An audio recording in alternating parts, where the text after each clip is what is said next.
Guild Wars 2's Thief, an extremely great class for newer players, so strong, mobile, as well as an easy rotation in the core build. Let's have a look at why this class is probably one of the best to start off in Guild Wars 2. Now, just like with the previous guides, the idea is to look at an amazing free-to-play core build that can take you all the way to endgame, do meta content, good survivability, everything, and even push into the expansions when you're ready for them. Then you can always unlock some sort of elite specialization to take this build to the next level. The general gameplay mechanics of a thief in Guild Wars 2 is like almost that of a rogue from World of Warcraft. You gain initiative passively and through a few abilities, meaning that you're gaining resources over time while in combat. Then all weapon skills other than your auto attack require this resource called initiative. So all weapon skills other than your auto attack have pretty much almost no cooldown, between a quarter second to 3/4 seconds, meaning that you can just burst all of your skills at the beginning of a fight, spending most of your initiative. You use a couple of skills to get some initiative back, and then just carry on with your high DPS rotation. This generally means that only 1 or 2 skills are favored. Now obviously I'm making it sound a lot easier than what it is, and when you get to some elite specializations, this does change slightly.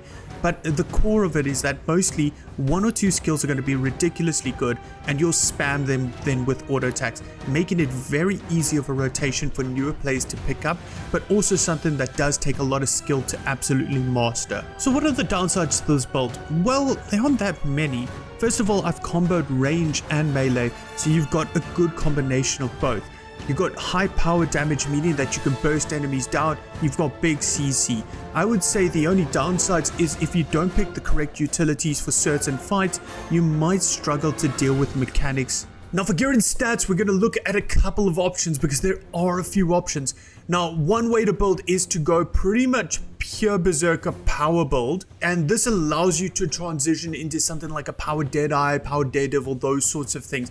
And there are really strong builds, like I'm talking about absolute top tier builds going into that if you want to go into an elite specialization. I'll drop a link in the description below to pretty much each build I'm going to try talk about. This one can either use Rune of the Dragon Hunter or Rune of the Scholar, depending on your fancy, and I've seen some builds switch out the amulet for an assassin's one. And you might want to play around because your stats will change, especially out in open world. You want to maybe push your precision up. Now this build would actually also work really well if you used something, if you are free to play, using something like a Celestials or something with condition damage is also really strong. This build pretty much can go between power and condi super easily. If you do have one of the expansions like Heart of Thorns, you can look at Viper stats. These are obviously the meta stat for condition damage, but you can play around with it. Pretty much almost any stats will work, but what I would suggest is kind of go one direction or another, or go Celestials for like a midway. If you go Celestials, this will be more of your world versus world, open world kind of set. Now this in itself gives us a lot of flexibility. For this build we will use Relic of the Thief. You can obviously pocket something like Relic of the Deadeye, and also if you want to take this build into a more condition damage style, you can always have a look at something like Relic of the Fractal. This is incredibly strong if you are going to go more Vipers or Celestials. Then for your weapons, no matter how you go, Dagger is pretty much our bread and butter. This is going to be pretty much one of the best ways to play it. You can obviously have a short bow in your offhand. You can do pretty much anything. You can go pistol, you can go pistol dagger, anything that suits your fancy, because it is so uniform, this build. But like I said, I think dagger is the best way to go, and short bow is incredible for a lot of AoE tapping as well as incredible mobility. Now for your sigils, we're not going to prescribe too hard. I would say the sigil of impact and force if you're going for a more power build. You can obviously go for sigil of accuracy if you want a little bit extra crit chance, because remember, we are going to be out in open world. We're going to be getting less boons, so it's always good to try get as many crits as possible. If you're going more condition, Earth is good, Doom is good, Bursting is good, and also Malice is good, although these can be quite expensive options, probably making them something you're not going to want to go for. Now for food and utilities, you've got yourself open to pretty much anything. Obviously something power and ferocity, like the sweet and spicy butternut squash soup is always great. If you do, you combo that with sharpening stones, You can obviously have a look at something with conditions, damage, main stat, expertise, off stat, then just combo it with utility that gives you a lot of condition damage based on whatever armor set you've taken. Now let's have a look at our traits and specializations. For our first trait, Deadly Arts, minor trait 1, Serpent's Touch. Stealing inflicts poison, and also while you're in down state you inflict poison. Now this just means that we are getting a little bit of extra DPS out of our steal ability. Now in column 1 we have 3 different type of choices. Dagger training, incredibly strong if you are power, which is predominantly what this build is going to be focused on. Gain power, 80 power, and also a bonus 80 power if you have a dagger. We're dual wielding daggers, we're gaining a lot of extra damage out of this. So this for power is pretty much a guarantee. Mug, not too bad. We do some damage and get some healing when we steal. Now we are going to be stealing pretty much off of cooldown, so it is a decent heal if you are struggling. But this is kind of not really preferred because it just doesn't really bring much utility other than this. Then if you are going more condition damage focused, Deadly Ambition, not bad at all. What this does is gives extra poison when we use our dual wield ability, which is your 3 ability. And then also it will give us an extra 180 condition damage, which is pretty big. Minor trait 2, Lotus Poison. We weaken targets when we poison them. So yeah, just something to be aware of, a little bit of extra soft CC and the like. Now in column 2, again, we have a few good options. For open world and for roaming, even the odds, not the worst skill in the world. Add vulnerability when you steal, and that vulnerability times up well with the boons that we get with our steal ability. As well, we gain 5 stacks of might when we hit from a stealth attack. So that's pretty good because that's going to help us get some big boons timing up with some of our other skills. Panic Strike could be a good option if you are going more condition damage. Not really going to go too much into that, but Reveal Training is a really good option if you're more in a composed group where there will be a lot of boons, vulnerability and the like. We gain power and we gain extra power while we are revealed. Now this is something that thieves do tend to be. We tend to keep quite a high revealed uptime in terms of our rotation, which means you could get a lot of utility and power out of this skill. Minor trait 3, Exposed Weakness, obviously a really good skill to be aware of. We're gaining 2% extra strike damage for each condition, unique condition that's on the target. So obviously the more we're in open world where pretty much every condition is on the boss, we're going to be doing a lot more damage overall. And in column 3, 2 really good skills to be aware of. Potent Poison, incredibly strong if you are going to play more condition focused. What we're doing is we're getting extra poison damage, it's lasting longer, and other deadly art traits are granted an additional stack of poison, making it incredibly strong for some high condition DPS.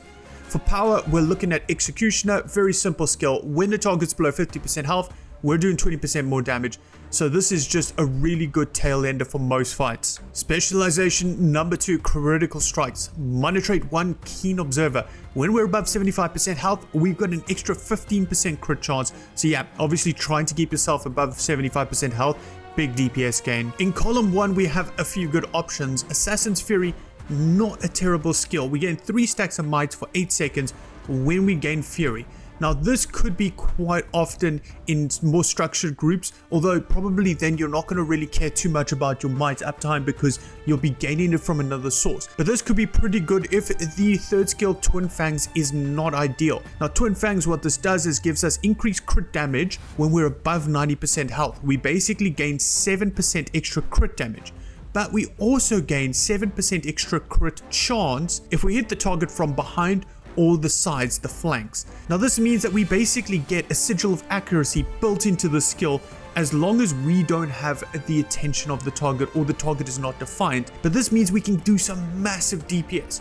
But if you are in open world and you're roaming around and you're not going to be above 90% health and you're not going to be able to hit behind or the flanks, then Assassin's Fury is actually a fairly good option just to get that extra might stacks. Now you can have a look at Signets of Power, gain 2 initiative when you burst a Signet, but I mean, not really bursting Signet, so it's not actually a really good trait to look at for open world and for like more structured content. Minor trait 2, Unrelenting Strikes, gain Fury when you crit strike a target, and that Fury is shared to all 5 targets.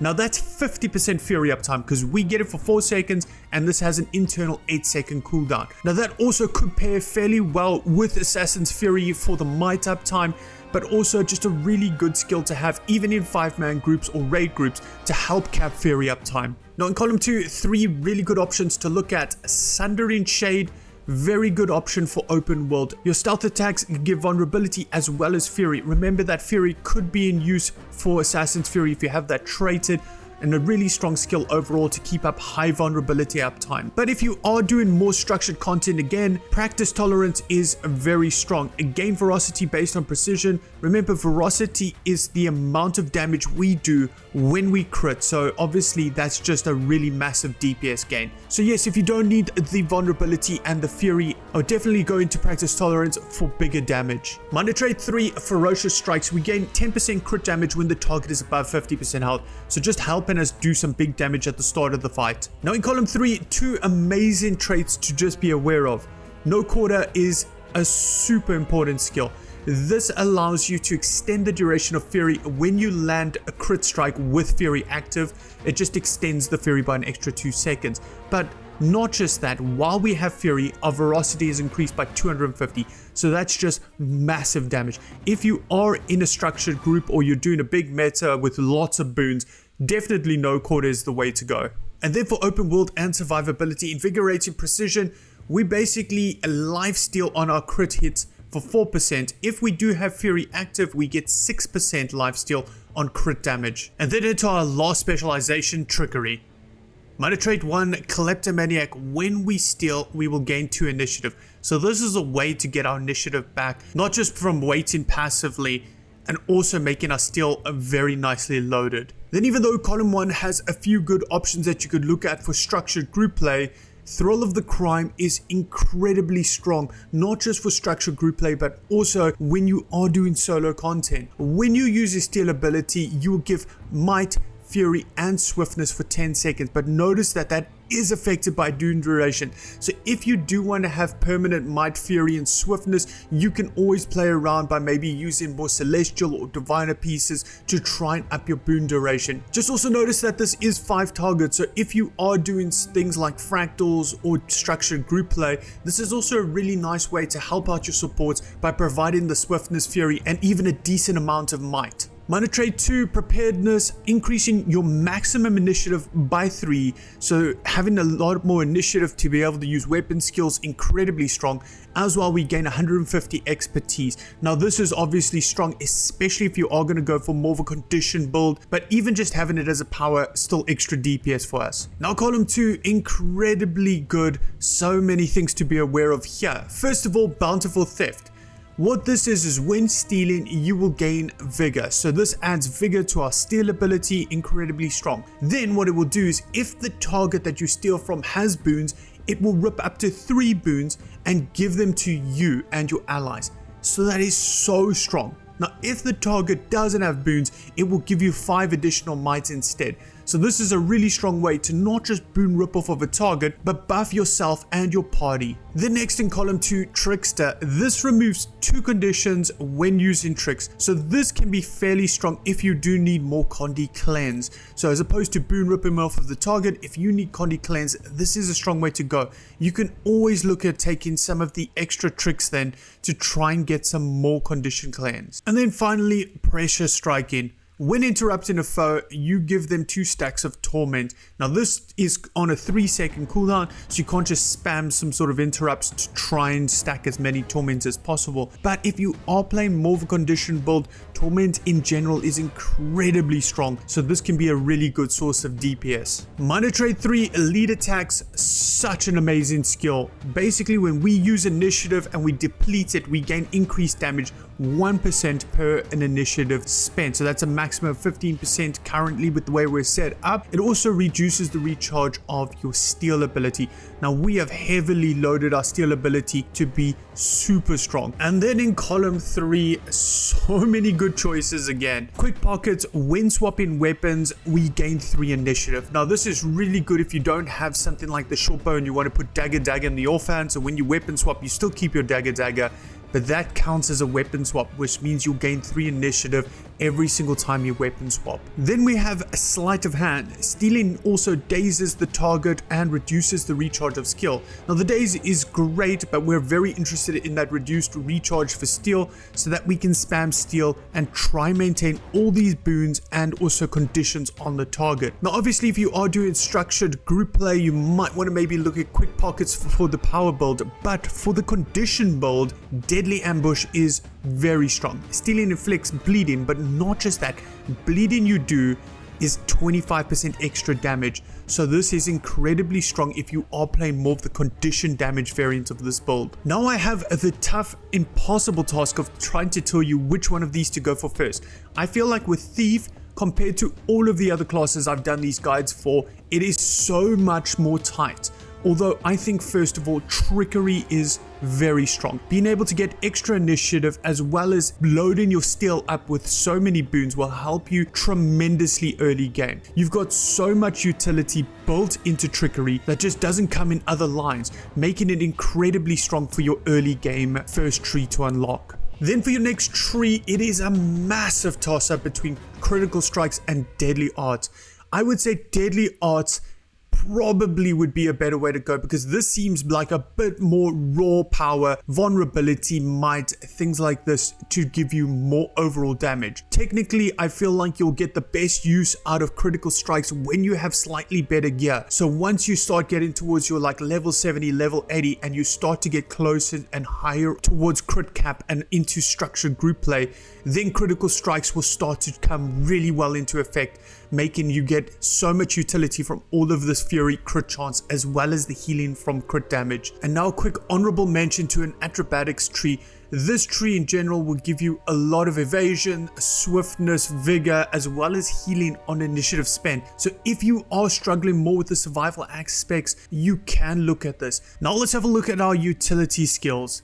For our healing skills, I really do like Signet of Malice. What this does is it will just passively heal you as you're attacking. You can activate it for a big heal, but generally you should just try leave this on as much as possible because once you've activated, it will go on its 12-second cooldown, which is fine. If you are doing more group content or more structured gameplay, Skulk Venom, super strong. What this does, it gives you 5 charges of Skulk Venom that will last for 24 seconds, and the skill's cooldown is 25 seconds, meaning you can precast this and it will do a strong heal as well as a heal per a charge of Skulk Venom as you use it. Not just healing yourself, but another 5 allies. And then another healing skill, Withdraw. Notice it is a trick, meaning it can synergize well with some of our trade choices. It's a big heal. It removes all movement impairing effects as well as an evade frame. So yeah, incredibly strong. Also, not just that, but for a defensive. And then Hiding Shadows, a massive heal, but as well stealth and regen. So this is a really strong ability if you do want to use it for the stealth aspect. And now on for other utilities, Haste.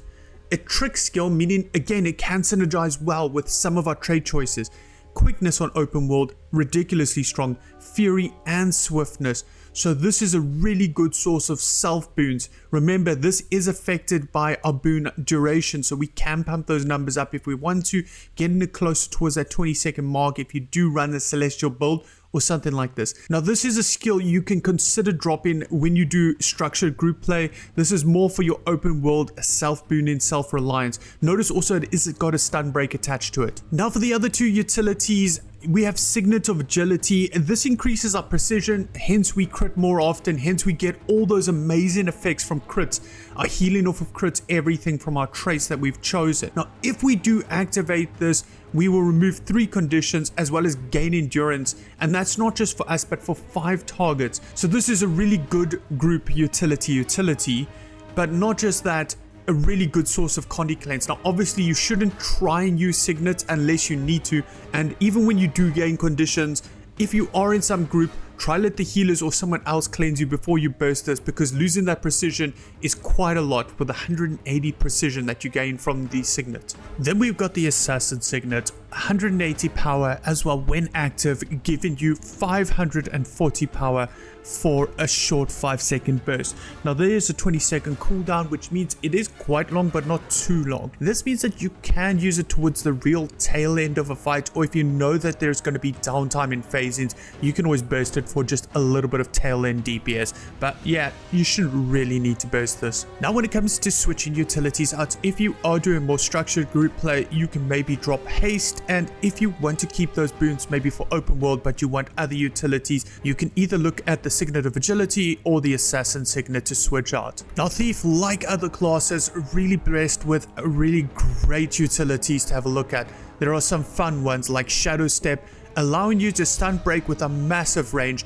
being a blink as well. If you return, you cleanse yourself 3 conditions, making it really strong. Another great utility, Smoke Screen. You put the smoke screen down, it lasts for 7 seconds, producing blind to all targets inside of it. So this is extremely good to make sure that you're not taking damage. And it's also a projectile block, meaning that targets that are not inside, that are using range skills, would generally be blocked as well, giving you great survivability. It's also a combo field smoke, which means that if you use certain skills while inside of this, it will help you gain stealth as well as your team. This is extremely great, just general utility survivability, especially out in open worlds. If you are struggling with some of the AoE or projectile pulls, this could be a utility to help you conquer that content. Shadow's Refuge, a really great skill as well. It's got a heal attached to it and a stealth for 5 targets.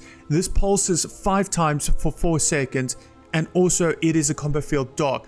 Really great skill for general survivability, especially if you are doing group play or if you need heals. And they go further into all of the utilities. You've got amazing things like Scorpion Y if you do need some more tricks and a good pull. You've got a couple of more really good options. Obviously, all of the signets are really great. A lot of people like the idea of a passive ability that they don't really have to worry about just gaining some extra stats and everything like this. And then also a fairly unique utility to Thieves, and they prepare skills. All the preparation skills are extremely great, like Prepare Pitfall for some big CC.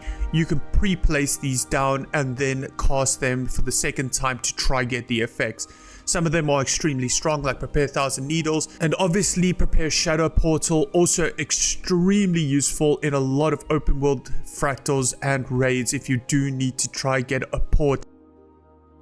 And then some of my favorite skills, the Venom skills. Spider Venom, Skull Venom, Ice Drake Venom, and Devourer Venom, all producing unique effects. These are extremely good, especially in group environments, as you'll give the Venom to 5 targets around you, meaning that you'll be able to leech DPS from everybody. And they last fairly long, so you can precast these on your party and just get some huge effect out of them. Then on for elite utilities, there's 2 super good options. Obviously, Basilisk Venom is the one you'll probably leave it on all the time.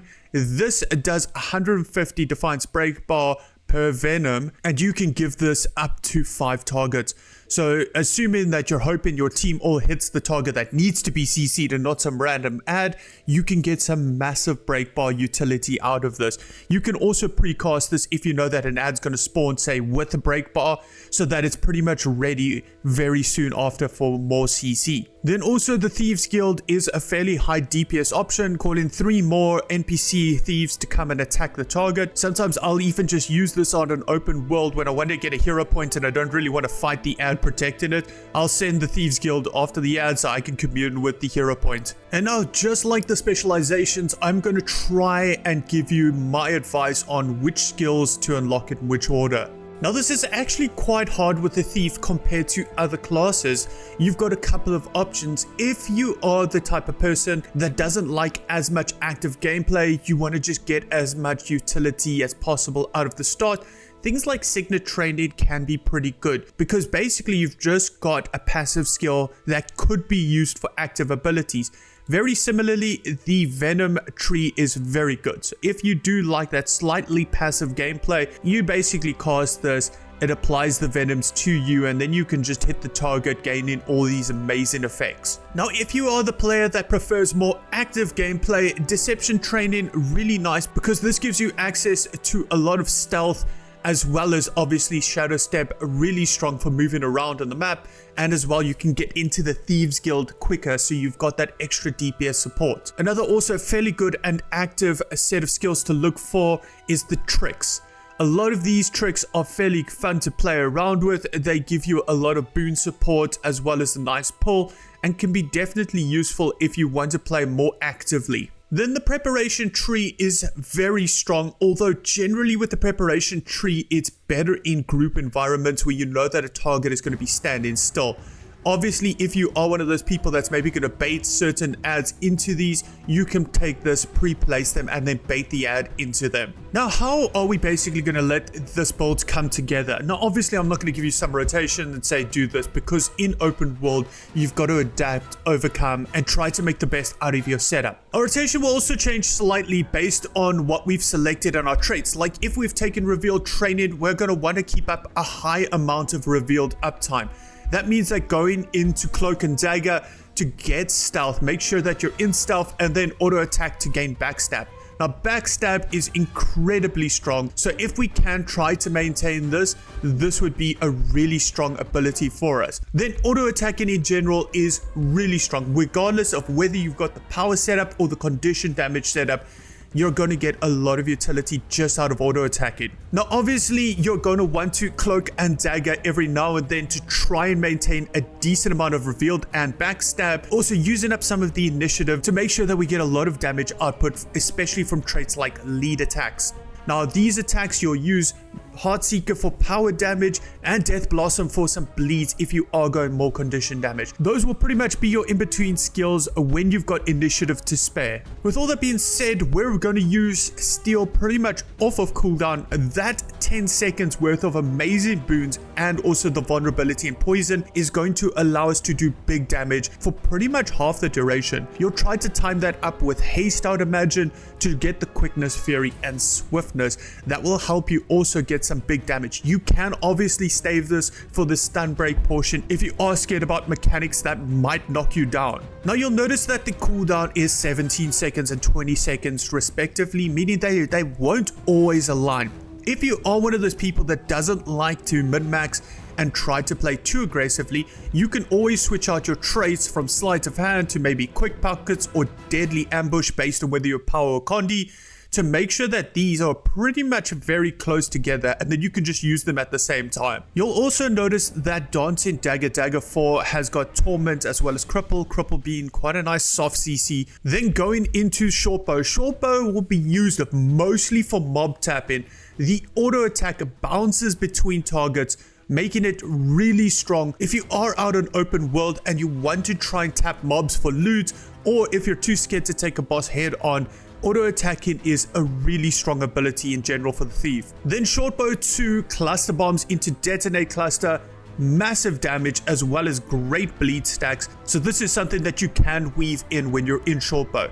Then Shortbow 4 is your Defiance Break Bar, quite strong, and remember there is very little cooldown on Thief skills, so you can spam this for some really decent CC if you do need that. Now, probably one of the best parts about Thief and makes the Shortbow just too good not to take is Infiltrator's Arrow.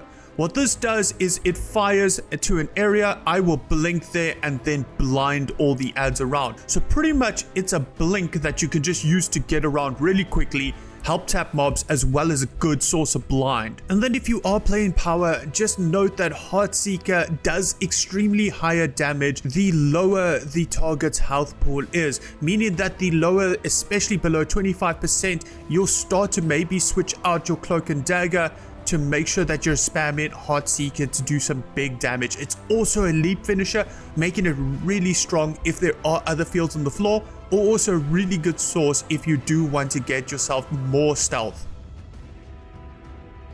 And that's it, that's the guide. Let me know if I've missed anything out in the comments below. I really think that Thief is an incredible starting class for most players. People are probably going to comment and say, oh, you say Thief's easy, or you know, it's not easy, this and that. But compared to a lot of the other classes, with Thief, because of initiative, you're always going to have like one or two really strong abilities, and the rest are kind of like, oh, if you can fit them in, you know. And then there are obviously mechanics, you know, trying to get initiative through different things. But enough about that. I really hope you've enjoyed the guide. I hope it makes a difference to your open world experience, helps you get into harder content, helps you get into the expansions. And even if you're already there and you just want something that's more solid out in open world, because maybe this is extremely good. It's got a lot of survivability options, a lot of good damage and utility options. It's a really amazing class to play. Anyway, I hope that you've had a good one. If you liked the video, please give it a like and a subscribe. It helps the channel a ton. And if you didn't like it, thanks for watching anyway. Hopefully I'll see you guys in the next one. Cheers.